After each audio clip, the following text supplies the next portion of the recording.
daily show, and I know we're going very late tonight. It's 9 o'clock here in Vegas. It's like 12 on the East Coast, but get the fuck up East Coast because Danny and Pete are on the air, baby. Pete, welcome to the show. This is the second time you've been on the Daily Show. That's right. Thank you, Danny. It's great to be here as always. Usually I see you on the Minor Details podcast, but hey, I'm here. I'm up at 9 p.m. in Vegas. So like Danny said, New York City, wake up. Richmond, Virginia, Miami, everyone get up on the East Coast. Yeah, the West Coast is watching us. We need them East Coasters out here. That's Pete, right. where did you see me today? Let's tell the fucking world today. Where did you see me, Pete? My mind was blown. I was scrolling through TikTok. I saw TMZ pop up. I'm watching TMZ, and it's just the most terrible garbage stories for a moment. And I'm just about to scroll off of TMZ, and all of a sudden, Danny Miner pops up. Let's go. You popped up on my TMZ page, and it was the most epic thing ever. Danny, congratulations. Well, let me tell you what happened, Pete. We know that there was a warrant issued yesterday for Busfield, right? He was on 30-something. He was on Field of Dreams, a bunch of other stuff. He's married to Melissa Gilbert, who was on Little House on the Prairie. So I did a video yesterday, Pete, and honestly, it only went to like 1,000 views. But overnight last night, it went to 40,000, almost 50,000 views. So when I woke up this morning, I get a message from TMZ, Pete, and you know me, I was still high at fucking 10 o'clock in the morning.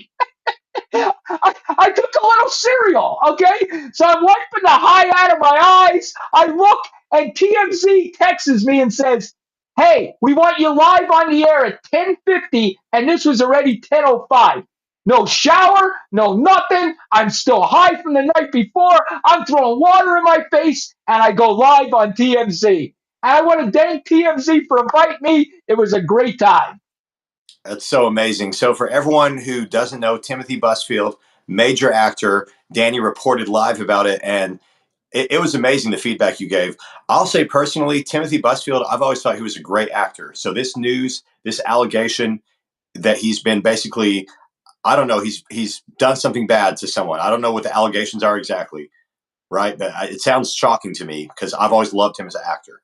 I know the whole story. Okay, I researched this story, and let me explain to everybody because he's denying it. Okay, guys, he came on right before I came on TMZ. They showed an interview with him where he came out and said he didn't do this. He's turning himself in to New Mexico authorities because this is where the cleaning lady was being filmed in New Mexico.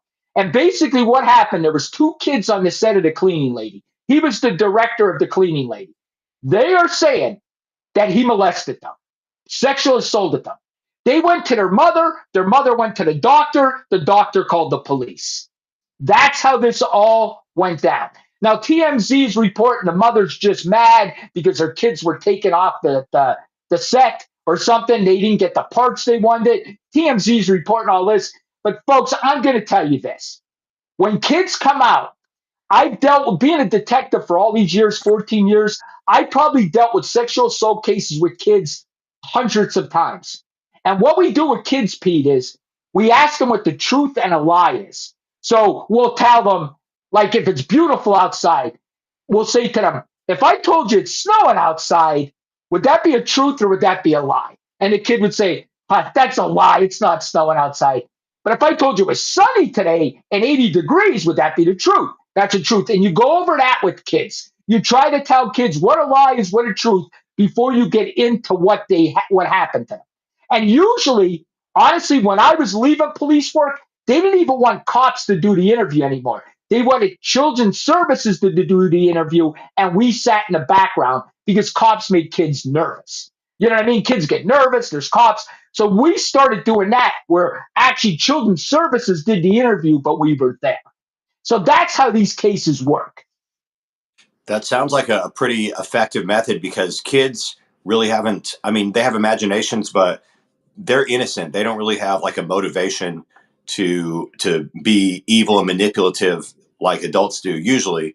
And so I don't know, man. Obviously, when someone makes an accusation, it has to be taken seriously. But at the same time, I rarely have ever seen someone who was accused come clean as quickly as Timothy Busfield did. I mean, he came right out and he said, nope. He said, nope, I've been accused, but this wasn't me. So that to me says something that might lean towards his innocence. Right? That's what TMZ felt. Okay, I'm going to tell you this: if you're accused of such a horrendous crime, you're going to admit it. Are you going to admit it? No, you're not going to admit it. You're going to come out just like him and say that. That's just my personal feeling. And maybe it's just because I dealt with these cases, Pete. I Yeah. know how this all works, and it's usually people like you wouldn't expect. Somebody like him, somebody you wouldn't expect to be doing something like this. But I understand. And listen, maybe I'm wrong. Maybe he's not guilty, but we're going to have to wait and see. He said it's going to go to trial. But I'm going to be honest with you, Pete. He's looking at the rest of his life in jail if he's convicted. Wow. I think for someone like him, he's a famous person that I grew up watching him on my screen, and he usually played like a good character. He was in like West Wing, for example, and he's been in other shows and movies where I want to like the guy, but then, you know, you hear something like that. Obviously, if it's true, it's horrendous. And of course, anyone who does anything like that is a sick, terrible person. But man, who knows? You know, my prayers and thoughts go out to all the families, is all I can say, because it's a mess out there. And I just want to tell you guys this. I'm going to give you some of my experience. When I was a cop, we arrested a business owner in town that ran a little restaurant. Everybody loved this guy. It was one of them restaurants where they were only open for breakfast, Pete. You know what I mean? They opened at 6 a.m. and they closed at 2 p.m. So basically, they were a breakfast restaurant where everybody went for breakfast before work, all of that stuff. That's what they were. The guy's name was Leo. The entire town loved him. He got this 12-year-old boy to start helping him at the restaurant. This 12-year-old boy lost his father. He didn't have a father. Leo took him in, helped him clean. Well, guess what? The boy comes in my office one day and tells me Leo's been molesting him for 6 months, showing him Playboy magazine, showing him new things of women. So I arrest this business owner in town. The people hated me. They thought I was railroading this guy, Pete. Do you know what I mean? They were like, I remember the town being mad at me because I arrested this guy. Because this guy was not somebody you would think. This is the guy you had breakfast with every morning. This is the guy that poured your coffee in the morning. And now Sergeant Minor's telling us he molested a kid. Okay? And you just don't know. Now this guy could be innocent and his life could be ruined. And that would be horrible. And we do gotta say this is alleged. He's not convicted of this. But folks, I'm gonna tell you what I told TMZ. The police cross their I's and T's when they make an arrest like this. And when it's a celebrity, they look back 5 times to make sure the I's and T's are crossed because they know the celebrity's going to have a grade A attorney. Maybe not just one, maybe 5 grade A attorneys. They're not going to be going against a public defender. So they even look at it harder, the DA does, and it's even a harder decision to make the arrest. So if they made the arrest, there's got to be evidence. There's got to be evidence. That's my opinion. Yeah, you're probably right, because if he was a no name, he wouldn't have the wealth, he wouldn't have the celebrity status, he wouldn't have the caliber of lawyer that he has. And just to be able to do a public press conference like he did, and for that to go viral on TMZ and everywhere else, you know, that's a advantage of his platform and advantage of his celebrity status. So you're right, it would be a lot harder to book someone like that. But I mean, look at all the celebrities that are behind bars. Obviously, they're not bulletproof, you know? And Pete, you got to start. I did a video yesterday, the video that went viral, and I think it's at 50,000 or something like that. The thing is, Hollywood, it's all around now, Pete. Okay, you got Weinstein, right? You got fucking Diddy. I mean, it just goes on and on. Like, is this what Hollywood is? Do you really want your fucking and listen, I don't want to dish your profession, Pete. I know you're an actor. I know that's what you do for a living. And hey, I'm a part-time actor if anybody wants anything. I am a part-time actor. But Pete, something's going on in Hollywood. And listen, it probably just isn't Hollywood, it's any business. Okay, it's any business. But it seems like all of this shit's coming out with Hollywood all the time. Have you seen anything when you were in the business at all? Yeah, you're absolutely right, Danny. So, for those of you who don't know, I've been on movie sets since 2015, about over 100 different movies and TV shows, and I've seen a lot of weird vibes. I'll say that. There's certain times when, like, a producer or a writer or someone that's, you can tell they're higher up. Usually it's a producer type because usually they're not actively involved with the crew, but they'll show up on set every once in a while. And then when that person's on set, you can see suddenly certain crew members who have been around them before, they start like cringing and they start like not wanting to be near them at the crafty table. And I observed that a few times. And I just always wonder, like, maybe that guy's a jerk, or maybe that person's just like, you know, smells bad, doesn't take showers. I don't know. But people did not want to be around these certain people. So I perceive that. And I'm also big on energy like you. And those same type of people who would come in the room, there's kind of like a dark energy. And I can't even tell you specifically who any of them were because they were just kind of unknowns to me. I didn't have any idea who they were, but yes, there's definitely some weird vibes on the movie sets. I'll say that. And Pete, that's why I'm really glad to have you on today because we have somebody that's been in this business for years. And for my audience, Pete Pitts was on The Walking Dead for 2 seasons. He was on one of the biggest episodes in TV history. Pete, it is. I'm not bragging about you. It is. That's one of the biggest episodes in TV history. Eeny, meeny, miny, mo. That fucking episode will go down in history for TV. And Pete, that was your first episode of The Walking Dead, right? Yes, that was my first time that you could see my face. So Okay. I recorded a prior episode. It's like season 6, episode 20, where you see Rick pulling up in the RV, and then there's a roadblock, and you just see a bunch of shadowy figures standing on top of cars. That's technically my first scene, but that's not a reveal because you don't see any of our faces. We're just shadows. So the first time I was ever revealed on The Walking Dead was the same episode that Negan was revealed on, the eeny, meeny, miny, mo scene. So it was epic, brother. It was so crazy. My heart was pounding. I mean, there were tears, there was blood, there was sweat. It was a wild set.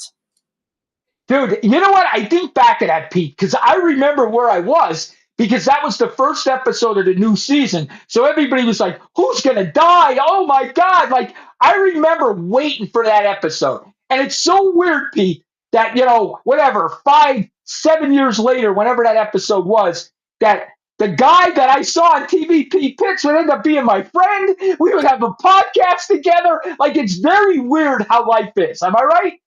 Yeah, it's kind of wild. It's a small world. And while we were filming that, we actually had to sign a $1 million non-disclosure agreement every single day on set. And that NDA said that if we revealed in any part which character died or any plot details, we would be sued for $1 million. So they took it very seriously. And we were like, what if we don't have $1 million? They're like, we'll go after your family. And we're like, what? They were serious, man. They did not play. AMC was serious about the secrets on that show, but it was such a memorable time. I became great friends with all the cast and the crew during that time. We just had a camaraderie, and man, it was something, a part of movie and TV show history that I'll never forget. Pete, honest to God, I would have done anything to be on that, man. I'm jealous of you that you got to be with Daryl and Negan. I mean, Negan is such a great character. I mean, his character is so unique where you hated this guy, and now his character changed where you like him now. And you kind of liked him even when he was the bad guy. You know what I mean? He's a likable character. I hate to say that, but he is. Yeah, it's so true. And I And look like him, Pete. yes, I want to see you play Jeffrey Dean Morgan's brother or cousin in something. Guys, I mean, side by side, you guys are dead ringers for family. There's no doubt about it. Except he's a lot taller. I'm a short Italian. He's a tall guy. A full apple box, and we'll stack a quarter apple box on it if we have to, and then we'll do a pancake. You know what a pancake is? Yes. A little thin apple box. It's not. It's Yes. not. But yes, we'll get all that for you. And if we have to, brother, we'll make you, eye to eye with Negan. All right. One last question about The Walking Dead, and we'll move on. But who is? Come on, Pete. Which girl was the hot girl that you all liked there? Come on, Pete. You can tell us. You can Oh tell us, Pete. man, there were several, but for me, I'm going to tell you mine. Should I tell you mine first? yeah, go ahead, go ahead. I would say the hottest girl on The Walking Dead the prettiest girl on The Walking Dead to me would have been the Hispanic girl. Yeah, That's who I would pick. You know what I mean? I would have said she was probably the prettiest one. Like I didn't think Maggie was pretty, but I always thought that the Hispanic girl was a pretty girl. Yeah, yeah, she's probably my top pick. But I worked all the way into season 10, where I started working with the Oceansiders a lot. Do you remember the Oceansiders? Yes, yes. Let me just tell you, the cast members, as well as like some of the background extras for the Oceansiders, there were some pretty hot walking. They were hot walkers.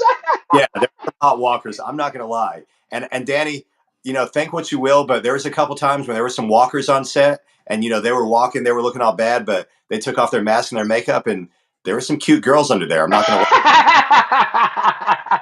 What can I say, man?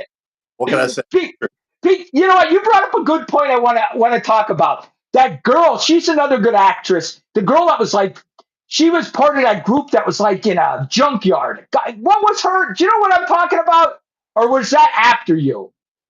Well, I watched every episode, so I mean, I'm familiar with all of it. I'm Do you trying know to. what I'm talking about? She was like in a junkyard or something. She was like the head person at a. There was like a junkyard of cars, and do you kind of remember that? Yes, yes, absolutely. I can't remember her name, but yes, I know exactly who you're talking about. I think she's a great actress too. I mean, she's awesome. She Yeah, can act it, unbelievably act it. yeah, absolutely. And that's another thing. A lot of people didn't realize the range of acting on that show was crazy. Andrew Lincoln, who played Rick, he was like a classically trained actor. He's very professional and very proper, but he talks in his Southern Georgia accent. I'm Rick Grimes, and he turns it on, man. But he's Great. British, right? Yeah, yeah, he's classically trained. Yeah. Oh my God. I mean that. Listen, this show was great. Rick's a great actor. The whole. I mean, listen. I hate to say this, everybody, because I bring it up all the time. Me and Pete met in a movie, and just seeing these guys do their job, I gained respect for it because I always thought, fuck, I could do that. I could do that. But after watching them do it in that movie me and you were in, I don't know if I could do You know, you can, Danny, but you it. just got to train yourself. It's hard, brother, because sometimes you got to make multiple takes. I mean, you and me, we saw Vince Vaughn get so angry because the set wasn't ready, the crew wasn't ready, the lighting wasn't ready, but Vince Vaughn was ready to go. We watched Al Pacino, we watched Simon Rex, Shania Twain, Shane Gillis, all these amazing actors on this movie. It's going to be great when it comes out. It really is. And what Pete's talking about was that we can't talk about any scenes because the movie hasn't been out. I guess they did show it in Canada so far. But there's a scene in the movie where Vince got to be emotional. He's got to be emotional. And I was sitting right in front of him because he was singing to me basically in this movie, right? And he was standing right in front of me, getting ready to be like emotional. And he had himself right there, and the set wasn't ready. And that was the only time I've seen him get mad because honestly, he was great. He was great to the background people, he was great to everybody. But he got mad. He was like, guys, I'm ready. Let's fucking go. Let's fucking go. Because he was ready for that emotional feeling. He had himself in that emotion and he didn't want to let it go. So he got angry because they weren't ready. And I understood it. I totally understood it. Yeah, absolutely. And sometimes when an actor's in that emotion, when they're not ready, it's frustrating to them. And then other times the director will have the camera rolling and the actor doesn't really know when to turn it off. And that happened to Rick Grimes on Walking Dead. Like during the times, especially when Rick was emotional about his son Carl, the character Andy Lincoln was just grabbing Chandler Riggs, the actor that played Carl, and he was just hugging him and crying. And Greg Nicotero, the director, was like, "Okay, cut." And then like Andy kept crying, and so Greg's like, "No, keep rolling, keep rolling." And like this lasted for like 5 minutes. It got uncomfortable for all of us background. Like there were some of us tough saviors that wanted to like shed a tear or two. We're like, "Dang, man, like I feel bad for this guy too," you know? Yeah. And it's just Listen, was that the part when Carl dies or when Carl's mother dies? yeah, that was before that. This was still like this was season 7, episode 1, episode 2. This was basically shortly after the Eeny Meeny Miny Mo scene had been revealed, and when Rick is basically kind of like left with picking up the pieces of his crew at that I point. got okay, I got it because when his mother died and he approached Carl that time, that was an emotional scene too. He was crying because the mother died, which was very emotional. But I gained so much respect for these guys, Pete. Like there was a scene in this movie that me and Pete sing called Easy's Waltz, and like Pete said, Vince Vaughn is in it, Al Pacino's in it, And I was right next to them when they were doing this one scene in a restaurant. And the scene went on, I swear to God, guys, 10 minutes. 10 minutes, and nobody fucked up their lines. Nobody. It like how? How could somebody have not forgot their lines? Like I was like, and I'll be honest with you, through the whole thing, I never seen anybody forget their lines. So that kind of made me scared. That I'm thinking, you know what? Maybe I'll stay to content creation. Hey, I have a mad respect. I'll be honest, Danny, even actors and actresses I've never heard of, out of 108 movies and TV shows that I've worked on, there's been only like maybe 1% out of those times where I've ever saw any actor mess up any lines. They're almost always ready. Now, sometimes the director will call them out and say, oh, no, you're supposed to say it this way or say it that way. But usually the actors, they're so committed to that role because you got to keep in mind, they're signing on for these big roles that's fierce. It's competition. A lot of people would love these roles. So that's one of the number one requirements. You have to have that memory down. And so most of them don't mess up. It's kind of surprising when you see it in person. It is, and it's intimidating because now since then I've tried out for 3 or 4 movies, so I've been to auditions, and my first audition was fucking horrible. I left there so embarrassed. I swear to God, I thought to myself, I'm never doing this again. But then my second audition was better. My third audition was even better. And by my fourth one, they kept me in the room and kept telling me to do it over. So I knew they liked me. My fourth edition, I was probably in there 20 minutes because they asked me to keep doing it over and over and over. So I knew they liked me in that audition. I didn't get the part, but I knew I was liked. So I'm getting better. I'm definitely getting better. Absolutely. Danny, you just made a great point. You've already had some audition breakthrough success. For anyone out there auditioning, if they ever ask you to do it again, they don't hate you. They like you if they ask you to do it a second time. Some people will get so subconscious, they'll say, oh man, they didn't like my performance, so they wanted me to do it again. No, that's good. That's actually great because they want to see your range. They see a spark in you. So keep going, Danny. Listen, this part I was auditioning for, I was convinced it was a kids movie, and I was like this ghost that came to the kid at night, and I had to convince the kid that the kid needs to go get help because he's seeing all these ghosts at night. So I'm standing in front of a mental institution and say, "It's all here for you." Like I'm supposed to do this. So I did it very theatrical. Like I did it like I was on Broadway. And this is all for you. And the guy goes to me, all right, that was good, but not so much theater. I love it. Love it. And the said that, yeah, he liked it too. He did. He said, I like it was the guy that he was on Days of Our Lives or something. That was the guy that did the audition for me. I can't think of his name. He was on Days of Our Lives or General Hospital or one of them. You know who I'm talking about, right? Yeah, Tex. Yeah, Texas Battle, right. He was the guy I did the audition for, right? And he's like, Danny, honestly, you're doing this good, but it's too much theater. You got to bring down the theater. So then I did it. So that was the only time that I memorized all my lines. I didn't fuck up one time. And like you said, Pete, once you start doing it, it's like anything. It's gonna come to you after a while. So will I audition again? Of course. Of course. I embarrassed myself the first time, but I got better the next 3 times. Oh yeah, you're going to keep getting better and better. And let's just go ahead and pitch the movie for anyone that doesn't know. It's called Easy's Waltz. It stars Al Pacino, Vince Vaughn, Danny Miner, Pete Pitts, and it's about a Vegas lounge singer. This is what we can reveal. So Vince Vaughn's character is a Vegas singer who's kind of washed up. He's down and out, but he's about to make a comeback, and it's going to be a great epic story. That's all I know that I can reveal. And I'm going to be honest with you guys, it's going to be a hit. I think it's going to be a hit movie. And honestly, we don't even know much about it other than that. You know what I mean? I was probably in 4 or 5 scenes. You too, right? You might have been more. You were there a couple days more than me, right? Yeah, I think for me it was about 7 or 8 scenes total because I had a couple days where I had multi-scene days. So for me it was Right. 8 scenes. But yeah, we only know bits and pieces of the story, but it's going to be dramatic. There's going to be some comedy. Guys, it's got Al Pacino, Vince Vaughn, Danny, myself, and Shania Twain, and Shane Gillis. Why would you not want to see that? And Pete, and let me describe because it's interesting to people. What happens when you go out on a movie set? Me and Pete were nobodies in this movie, okay? But they still treat you with respect. Like when you come in the morning, you have to wear an outfit that they tell you to, and then you bring 2 outfits, okay? And wardrobe's the first thing you go to in the morning. They look at you and they have this one girl that decides it. And she'll say good or no. She'll say change. And if they don't like your three outfits, they start having you put outfits on.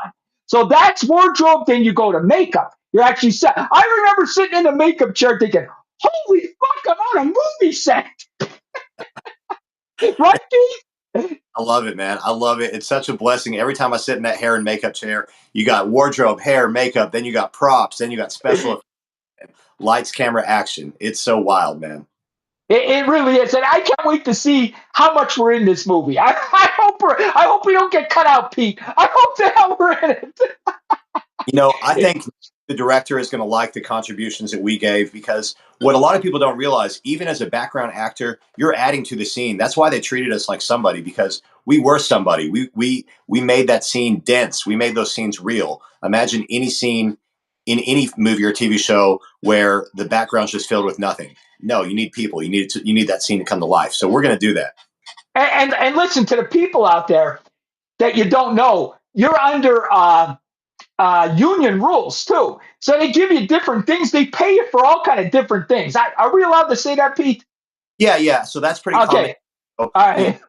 They'll pay you. They'll give you different bumps. Like if you want to get wet in a movie, you get a wet bump. Sometimes you'll roll in the grass and you'll get a dirt bump. Sometimes you get painted and you'll get a paint bump, or you'll get an auto bump if you drive your car. So yeah, you get all these different advantages. Now, sometimes you're having to do something risky, and then you might get a stunt bump or stunt pay, and that's where you get into the big money, but also the big risks every day. Yeah, and we mentioned this before. Me and Pete almost got a big bump, almost like a $3,000 bump, because we almost had a line in this movie, which would have been huge. We were both up for it, but we lost it at the last second. But next time, Pete, next time. We were this close. We were this close, and I've seen it happen. I've seen it happen on multiple sets where people go in just a very small capacity, and you can get upgraded. You can get auditioned on the spot. It does happen. Don't expect it to happen. Don't just walk into a movie set and think, "Oh, I'm going to be a star today." But keep an open mind. It could happen if you look good, like me and Danny. It almost happened for us. It really did. And folks, I'm going to tell you what happened. It's like my third day on the set. This director or producer, I don't know who the hell he was, he came up to me and he said, "How much are you in this movie?" And I'm like, I was in a couple sets. He's going, "Did you try out?" And he said this guy's name. And I said, "No." He goes, another guy comes up to me and I said, "Am I going to be this guy?" And he said, "You might be." They were looking for a guy in his 40s or 50s. That was a decent looking guy. That's me and Pete. So we were both up for this position. But I'm going to be honest with you. We were in too many scenes for them to switch us. So that's why we basically lost the part. Hey, at the end of the day, it's an honor to be on a movie set. We're in a very small percentage of people who have ever stepped foot on an actual movie set. For me, it was my childhood dream. For you, Danny, I knew you always wanted to be a law enforcement officer. I don't know if you, as a kid, wanted to be in movies, but for me, I always wanted to. And now that I see how it works, I love it even more. You know what my goal is next, Pete? I think I could be in some type of mafia movie. I got that Italian look. I got that Italian accent. Like Tulsa King. Look at me. I'm right here. You follow me. Rocky, you follow me on Instagram. Bring me on Tulsa King. I could be like the big dude that roughs somebody up. I got that, Pete. I got the look. Yeah, absolutely. And Tulsa King is filming right now, so it's possible. I did see that, but you have to go to where it's filming. I live in Vegas, so you'd have to actually go there. Where's it filming again? Tennessee? Filming in my old hometown of ATL, where I filmed most of my movies. Right in the same Okay. place I've worked at before. So, hey, it's just a short flight. Let's hop on a plane. Listen, if they wanted me there for a week, fuck, you know me, I'd be there. We should really apply because they're looking for next season already. You know what I mean? So we Yeah. really should apply. And speaking of applying, I just want to say a side tangent to anyone who may not know. I worked as a development coordinator on Mr. Beast Beast Games for Amazon Prime. Season 1, Season 2 just came out, and already it's been announced Amazon is going to have a Beast Game Season 3, and the rumor is it's going to be representing different nations around the world. So if you want to apply to be on Beast Games and win millions of dollars, that's something possible too. So follow your dreams, everyone. We live in a crazy time in the world, 2026, where you can win millions of dollars, or you can be on a movie set, or you can be on TMZ when you wake up in the morning. Crazy And, things. and I'm glad you said that, Pete, because that brings something up to me. This is a different world we're living in, folks. You lived in a small town years ago. You had no fucking chance of celebrity status. Zero. This is a different world, guys. This camera right here has changed my life. I turned this camera on 5 years ago during the pandemic, and this camera has changed my life. I have over 800,000 followers across all platforms. I make a living doing this now. Guys, I was put on a movie because of this. It helped me get on a movie. It helped me other things. I was on TMZ. I've been on 4 or 5 documentaries. I'm going to be on a major podcast. They're flying me out to Florida next week. So, guys, turn the fucking camera on and start talking, especially if you have a talent. And I'm going to put it this way. 1 second, Pete. You're going to love this. I heard this guy say this. Every day you get free lottery tickets. You know what your free lottery tickets are? Videos on social media.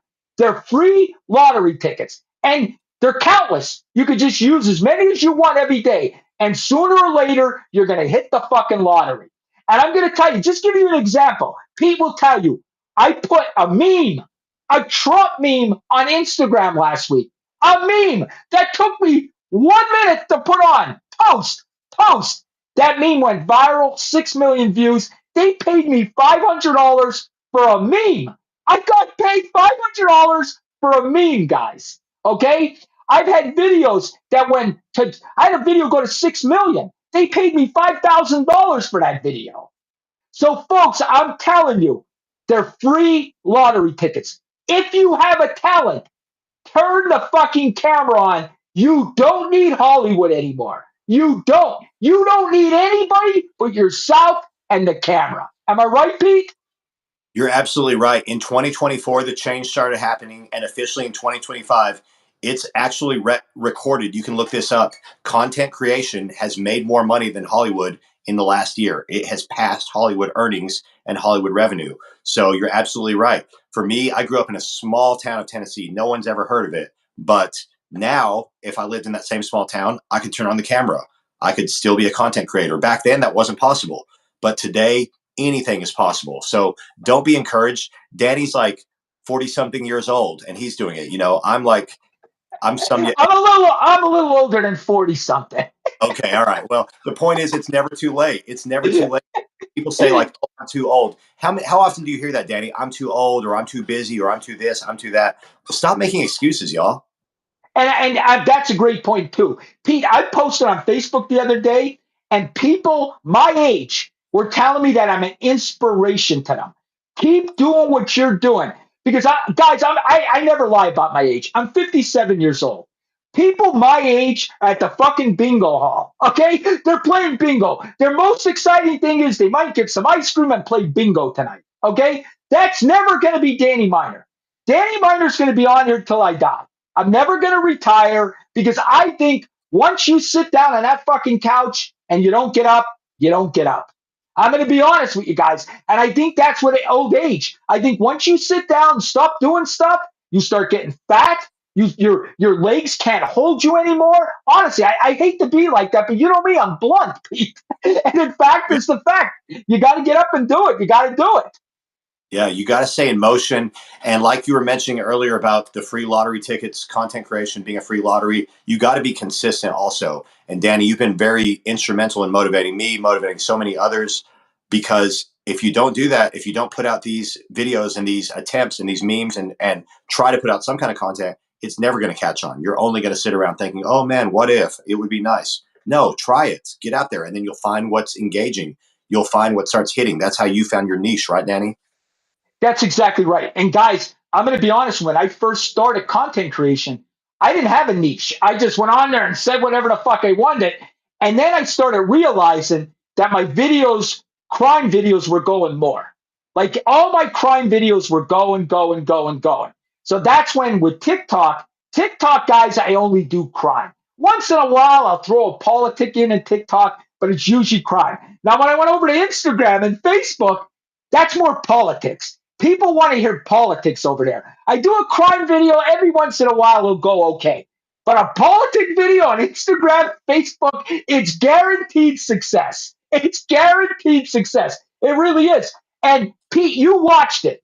to the people out there, I never really took Instagram and Facebook serious because I was I have a 500,000 followers on TikTok. So I didn't really take Facebook and Instagram serious. When Charlie Kirk died, people are not going to believe this, so I'm glad you're a witness. I went up 100,000 followers in 2 days. 100,000 in 2 days. I know people will never believe that, but I'm glad you witnessed it to be my witness, Pete. Yeah, Denny, it was absolutely insane. I remember when we started this social media journey, when we started doing the Minor Details podcast, you had way less followers on Instagram than me, even. And I was just like, okay, I the didn't even have 1,000 followers. I had 800 followers. yes, yes, exactly. And the growth was just, it was just skyrocketing out of nowhere. And it's because you're passionate, it's because you're real and you're raw. And I actually have a question for you, Danny. How does it feel today being on TMZ and being on a syndicated outlet to some extent versus being on your own Danny Miner platform? Because now you're being pushed by a machine, a corporate machine called TMZ. How does that feel? Does it feel different for you? No, I mean, I think you need everything now. You need to be out there. The more your face is out there, people get used to seeing you. Guys, right now, I am posting. Pete will tell you, I probably post 15 videos a day now. Okay. That's across Instagram and Facebook. TikTok, about 4 or 5. But the other platforms, I'm nailing it with all our content. The only reason I don't put our podcast content on TikTok is TikTok hates podcasts. I don't know why you put a podcast clip on TikTok. You're getting 2 views and a violation. They cannot stand. And every podcast video, I have to tell TikTok it's my podcast because they tell me I'm putting somebody else's stuff out there. Like, I love you, TikTok, but you're the biggest pain in the fucking balls on social media. You suck. You really suck. If you didn't pay me, I probably wouldn't be on. I'm going to be totally honest with you. You suck compared to the other platforms because you're a woke institution. You fucking violate every video. See now, Pete, you're getting me on fired up about TikTok. Hey, true, man. That's what this is all about. And that's why I like this platform, Rumble, because we can talk about whatever we want here. And Rumble to me feels like the most user friendly. It feels like the most creator friendly. And I feel like Rumble actually is pushing our stuff, whereas the other ones, they're very hesitant to push our stuff, I feel like. And you know what? The other thing about Rumble, guys, is Rumble wants you to succeed. Like when you join the Creator Fund, they want you. They tell you what you have to do to succeed. Other platforms don't do that. Rumble's telling you got to go 30 hours a month live. You got to do this. You got to do that. You got to do this. They want you to succeed. They're telling you how to succeed, Rumble, which is great. You know, we all have a story to tell. And I'm just going to tell one more quick story from a film set, if I may, Danny. I Yeah, was go ahead. back in the year 2015, approximately. I was working on Atlanta, Georgia area on a TV show for Netflix, a brand new pilot episode. Season 1 had just been ordered. No one had ever heard of this show. This show has been created by 2 twin brothers who were the same age as me at the time, 31 years old. I walked up to these twin brothers and I said, hey guys, what do y'all think this show is going to do? This had never been seen by anyone, but it looked like a very unique setting. It was a very nostalgic setting all around me. And I was like, do you think this show's going to be big? And they said, well, as long as it's well received and people like our work, that's all we care about. We don't care if it gets picked up for season 2 or not. We just hope they like our work. And guess what that show was, Danny? What? Stranger Things. No way. Yes, this is a true story from season 1 of Stranger Things. And I'm talking about the Duffer Brothers, the creators of Stranger Things. I talked to them. I rode a spinning centrifuge carnival ride with them. And they told me, they looked me right in the eyes and they said, we just hope people like our art, but we don't know if it's going to be picked up or not. And I'm telling you this, Danny, and all of our listeners, I'm telling this because the Duffer Brothers were no one. They were no names to the industry, but then Netflix stamped Stranger Things as the new model. And guess what? Now, content creators, Hollywood, they're looking for all of us. They want stories. They don't care if you have a reputation. They don't care if you've been on 100 sets like me, or if you've been on 1 movie set like Danny, or 0 movie sets. All they want is a great story now. So anyone can do it. The Duffer Brothers did it with Stranger Things. Danny, you could come up with the next big story, the next big TV show. Anyone can. And Pete, we are living in such a good time. I wish I was younger. You younger people, you have a chance that you don't even realize. I'm going to start saying that's going to be my new saying. Turn the camera on. That's all you have to do is turn the camera on. And guys, I'm going to give you some tips because I give Pete these tips. You got to be, you got to get comfortable with talking to yourself because you're going to turn that camera on and you're going to talk to nobody for weeks and months. And you're going to turn it on. There's going to be two people. There's going to be one person. And it's probably your mom and dad watching you. Okay, then next week it's going to be your sisters and your mom and dad. But then all of a sudden you're going to have somebody else tune in. And that somebody else is going to tell somebody. And next week you have 10 people. Then you have 20 people. And that's what happened to me, guys. I went from 800 to hundred thousands of followers. I have a 500,000 followers on TikTok, guys. And it's just from posting consistently. And that's what you have to do consistently every day. I've never missed a day in 5 years. Never.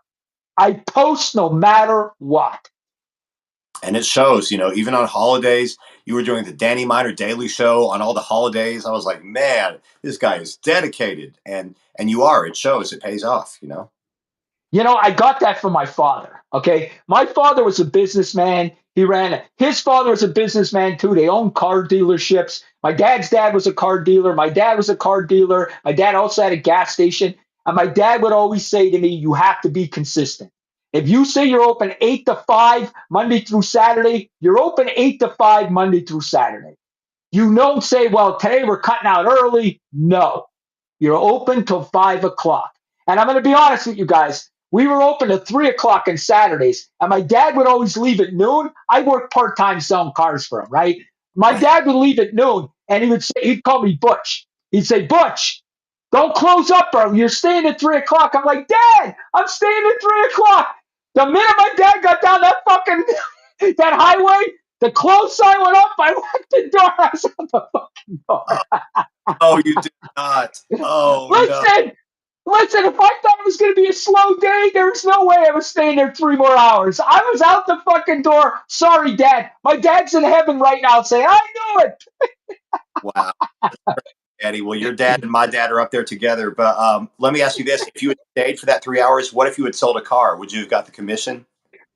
Yeah, listen, oh, yes. But listen, if I was broke that week, because I had a family, so I'm living paycheck to paycheck on a cop salary. I have 3 kids. I have a wife. So this was like my hustle money because I needed this for spending money. My cop money paid for my bills, right?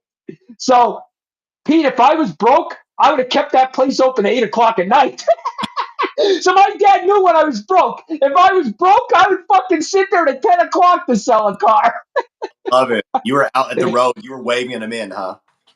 Yes, yes. And oh, guys, I just want to tell you real quick. This is a funny story, okay? And that's what we're here for, tell stories.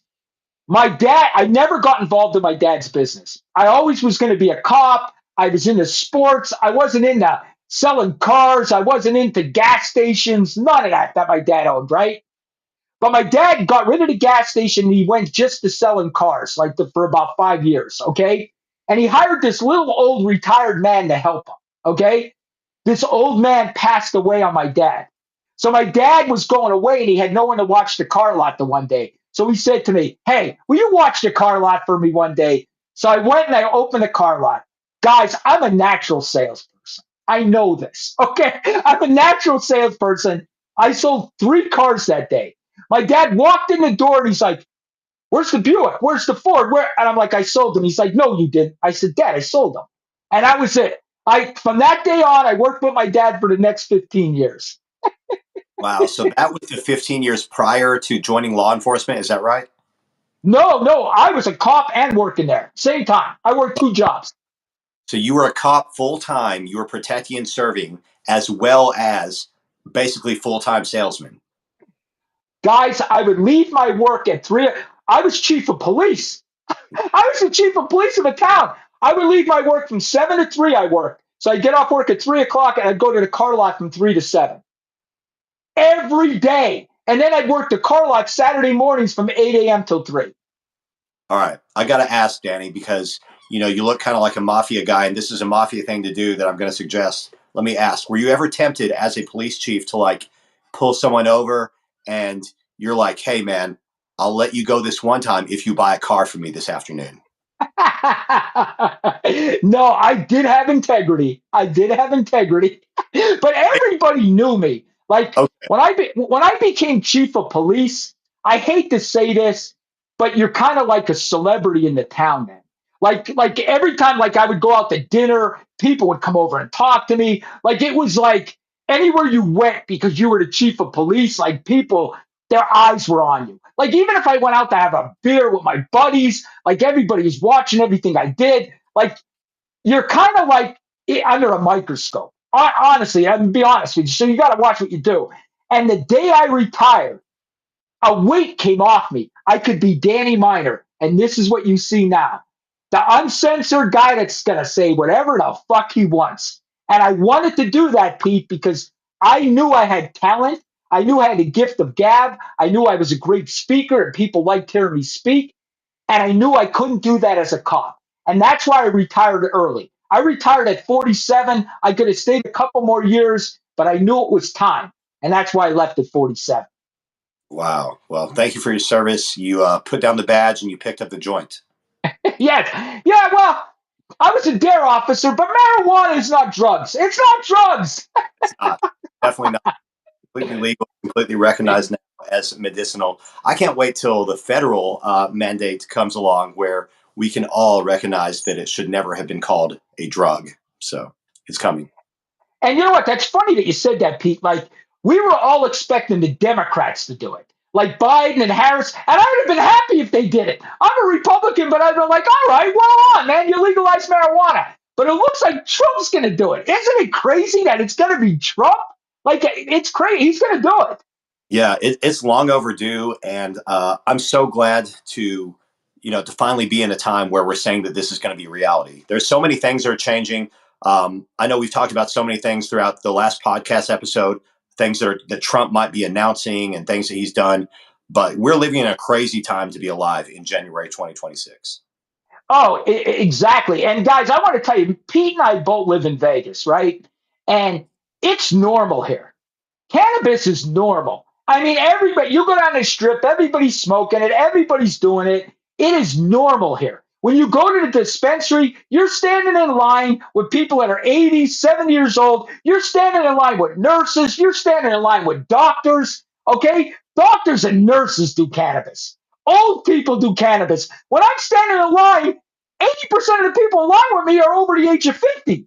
I'm Yep. going to be honest with you. Am I Yeah, right, Pete? absolutely. It might be a nun in line in front of you. You never know. Yes, it's crazy. And it's accepted here. Like Nevada, Las Vegas, nobody even bats an eye about it. It's accepted here. It's been legal here for like 8 years. It's not a big deal, guys. It's not a big deal. To my home state of Pennsylvania, please legalize it so when I come visit my kids, I can get high. Please.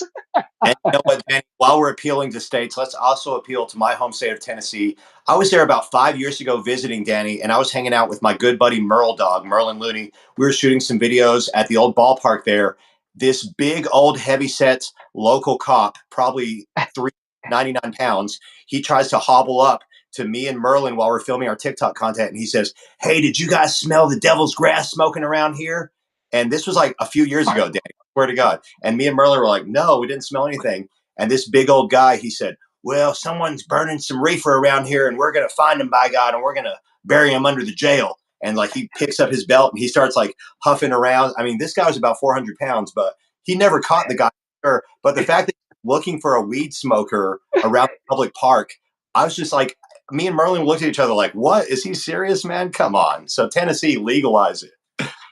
Listen, I'm going to be honest with you, Pete. Like the last 10 years of being a cop, even the cops don't take it serious. Now, I was in a bigger department. You know, we weren't huge, but we had 150, 160 guys. Okay, that was our department. And we did not take it serious. If you found somebody with marijuana, you threw it away, hit the road. I mean, cops didn't even take it serious. Here, I'll tell you a real quick one. You're going to love this. There was a rap concert, and they hired us to be security at the rap concert. So they're paying the police department to be at the rap concert. Okay.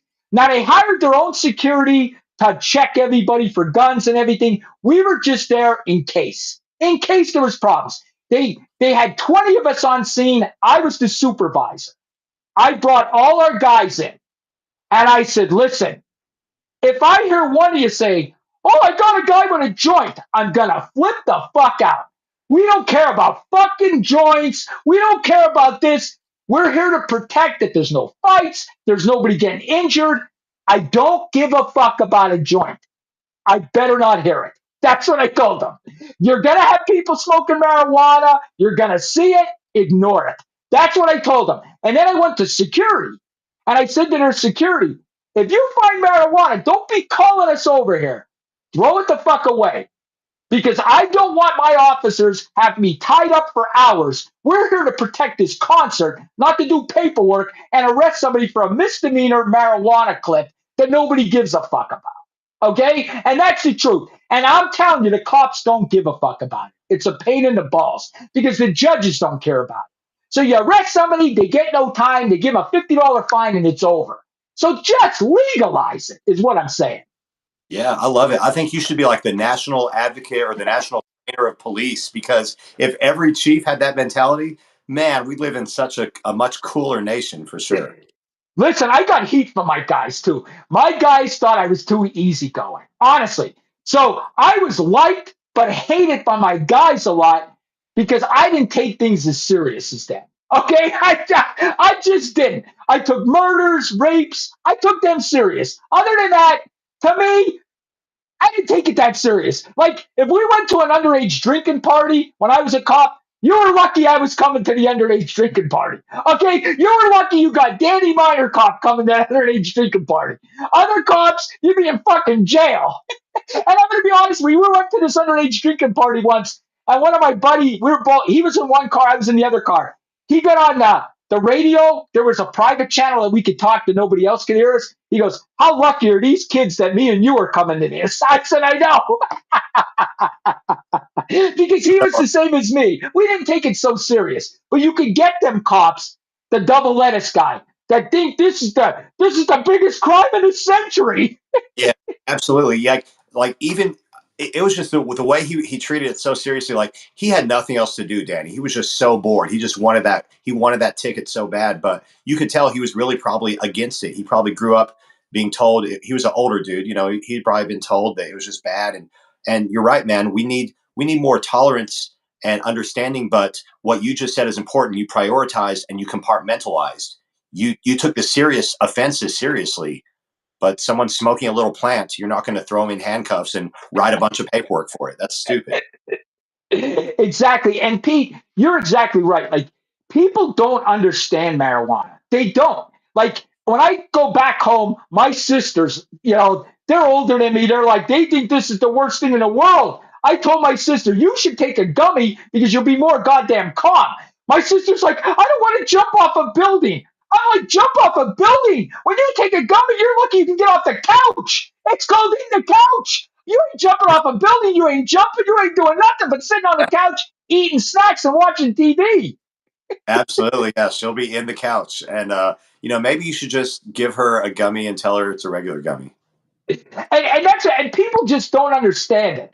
They think it's this horrible drug that's going to do all kind of. Guys, it relaxes you. That's all it does. It gives you relaxation, and you know everything you're doing. It's not like alcohol. You don't wake up and say, "Oh my God, Pete, what the fuck happened last night?" You never say that with marijuana. You know exactly what happened. With alcohol, we all had them days. Oh my God, what the fuck did I do? You didn't even want to see people. You were so embarrassed of what you did. You're not. That's never going to happen to you on marijuana. It's a total different feeling. Yeah. And I think a lot of people understand and admit now that most of us are born in this world, especially in America. We have chemical imbalances from the food we eat, the water we're drinking, the toothpaste, the air we're breathing out here. So we need medication, some of us. Some of us have chemical imbalances. Some of us have traumas. Some of us have, all these different things where some people are taking Tylenol. Some people are taking Ritalin or Adderall. Some people are taking Oxycontin. Some people are taking Xanax. There's so many different medications. But the point is, we as a people, as a society, a lot of us are imbalanced and in need of something. And Pete, I've told you this many times. I don't lie. I have ADHD. I have it severely.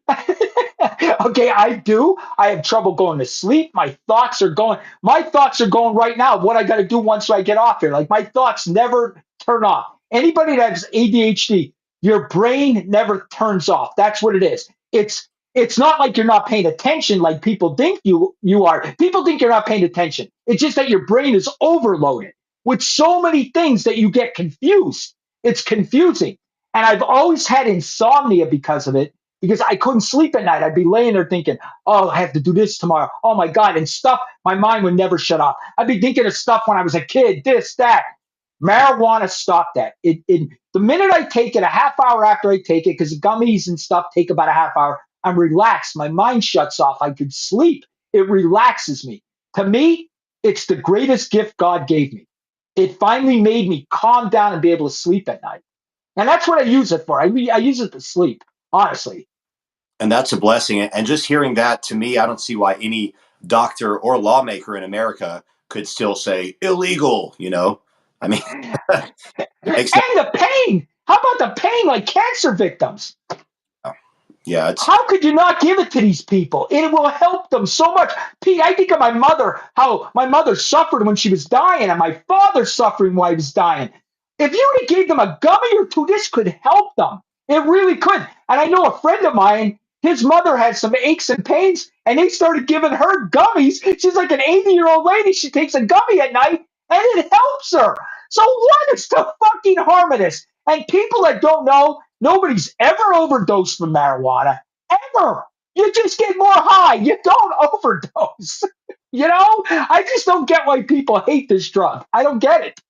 it's just that old mentality still. It's that old mentality that's lingering. I remember about 10 years ago, the rapper 2 Chainz from Atlanta, he did an interview with Nancy Grace on Fox and CNN, and Nancy Grace was just all against it. And 2 Chainz was trying to say exactly what you're saying. He's like, look, it helps with appetite, it helps with mood, it helps with sleep. And Nancy Grace is like, no, it's just nothing. It's but nothing but dope fiends. It's just for a bunch of dopers. That's all it is. You guys just want to be doped up. And that's just the old mentality, Danny. Nancy Grace is just an old, stupid idiot. I agree. And Pete, you got to realize I'm old. I grew up with that too, where this was the worst thing in the world. But guess what? I educated myself. And I'm proud of myself that way. The older I get, I still stay up with technology. You know me, I'm in AI now, where people my age don't stay up with technology. They get left fucking behind. And I tell my friends, don't get left behind. Learn AI. Don't let yourself get left behind. Because if you don't learn any of this crap, you're going to get left behind.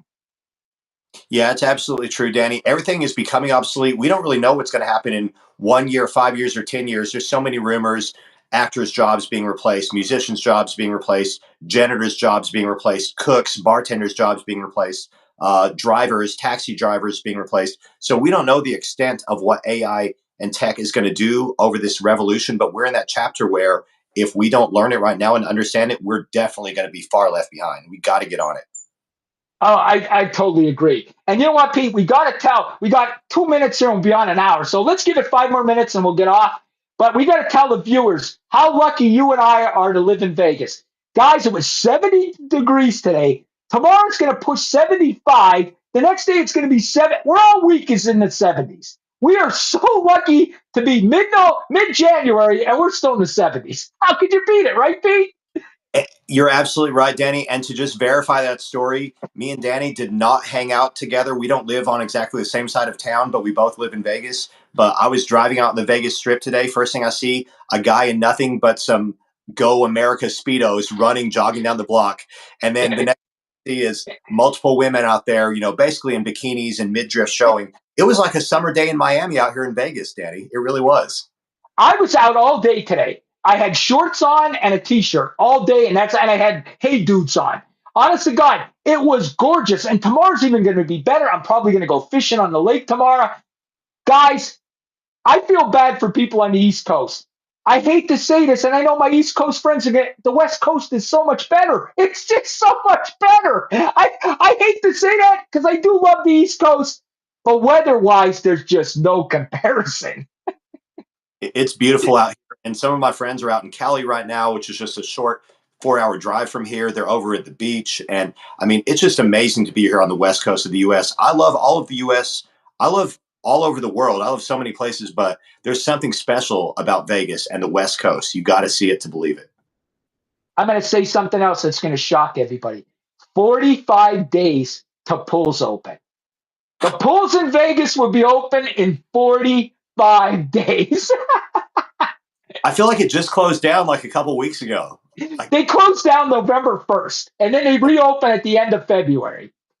I was there, you and me, Danny. We were at Stadium Swim at Circa. We were at Sahara. We were at Rio. Man, the pool parties here in Vegas are always great. If you've never had a Vegas daytime pool party, you got to come out. You got to see it. And you know what? You know what? This last 5 minutes, let's talk about living in Vegas, All right. guys. Living in Vegas, honestly, it's everything I thought it was. I'm gonna be honest with you. You can wake up any day and say, you know what? I'm gonna go to the pool today. What pool are you gonna go to? I don't know. Maybe I'll go to Sahara. Maybe I'll go to the Rio. Because in Vegas, these pools are free. Most of them are free. Maybe they charge you $10, but most of them are free. You can go to Mandalay Bay. They have like 6 pools with a water park, water slides, and I think it's $20 or $10 to get in there. So every day in Vegas, you could be at a different pool. You could be at a different pool, and most of the time, locals are free. So I mean, it's just a great life. Vegas is a great life. Am I right, Pete? Yeah, definitely. It's something that now that I've lived here, I moved here in 2024. I worked with Easy's Waltz, worked with you. I worked with Mr. Beast, and then I moved to Toronto. I was in Florida, and then I briefly lived in Nashville. When I was back in Tennessee, I miss Vegas. I realized why I loved Vegas so much. And even though I was out in Tennessee working with Dave Ramsey, who's someone I greatly admire, and I appreciate his teachings and everything, that was very valuable for me to do that. I couldn't wait to get back to Vegas, man. I missed it. And now that I'm here, I don't want to leave. Someone called me today actually offering me a position thousands of miles away, Danny, and offering me good money to go thousands of miles away. They called me this morning. I didn't tell you about that because guess what? I turned it down. Wow. It's not Vegas. I want to stay here, bro. And guys, Pete is right. It's just such an atmosphere. Like to walk in the pool, hang out at the pool. You can go watch the football games at Circa, sit in the pool, have a beer, watch the games. It's This place is amazing. And then if you're bored at night, you can go walk the strip, and you don't have to spend any money. You can walk the strip and just have fun. You know what I mean? Unless you're addicted to gambling. Pete and I spend about $40 on the strip, right? That's what we do. 40 Yeah. bucks, we throw it in the slot. That's about it. Yeah, that's pretty much accurate, Danny. Neither of us are big gamblers, and I want to say one more thing. A lot of people, especially back in my hometown, I grew up in the buckle of the Bible Belt in Tennessee. Very strict Christian upbringing, very strict moral code, and a lot of people think Vegas is just this immoral place of Sin City. I just want to clarify, it's not like that. This is actually a very blessed place. Now you can make any place a Sin City. Chattanooga, Tennessee, or Atlanta, Georgia, or Philadelphia, or anywhere could be a city of debauchery if you're choosing to live like that. But I was driving through Vegas listening to Elvis Presley sing gospel today on Sirius XM, and I was looking at the sunset, bro, and it was just majestic. It's a beautiful city. It's tranquil. There's a lot of great reasons to live here. And I just got to say, come visit if you've never been to Vegas, and look me and Danny up when you do. And that's how I got here, guys. I say I'm not a big gambler because I don't consider poker gambling.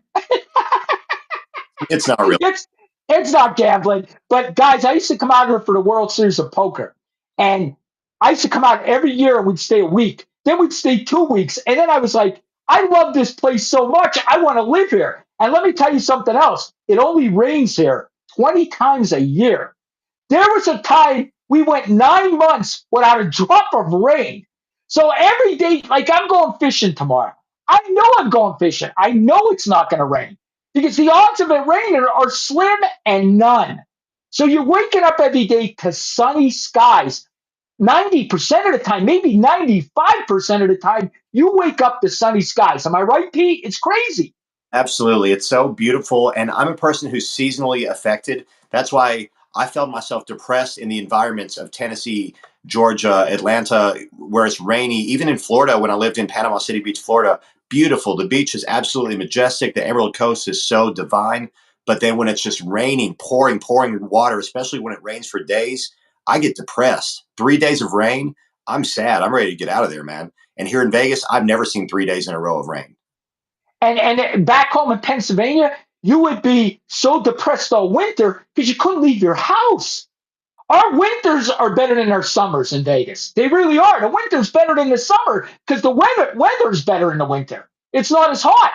So No. it's actually better in the winter here in Vegas. And like you said, I woke up today, I took a walk, I looked how beautiful it was out, and I said to myself, I'm wearing shorts, a t-shirt. I'm thinking, I'm so fucking lucky to live here. Honest to God, that's what I thought. I'm thinking, I am so lucky to live in this town. And guys, once you, and I tell Pete this all the time, if you go play poker a couple times online, I mean on the strip and a couple casinos, especially when you're a local, you start getting free rooms. So when I stay on the strip, maybe it costs me $20. You know what I mean? I might stay 2 nights and get comped both nights. So once you become a local, you could do a lot of staycations on the strip because they're basically going to be free. You're going to get comped, or you're going to get it for $20 or $25. You know what I mean? That's the way it is. Would you Yeah. agree, Pete? I would, and I feel very grateful and blessed that I chose to live here. That's the last thing I want to say about environments is you get to choose your reality. There's a million people out there listening, Danny, right now who are dreaming about coming to Vegas one day, but they're probably telling themselves, "Oh, I can never do that. I have to stay here at home. That's not for me. That's too far away. I can't leave my job. I can't leave my dog. I can't leave my wife." A million excuses. Don't have A those excuses. million, dude. I am moving here was one of the biggest risks I've ever taken in my life. And Me I'm too. going to tell you, I was scared to death. I'm going to be honest with you.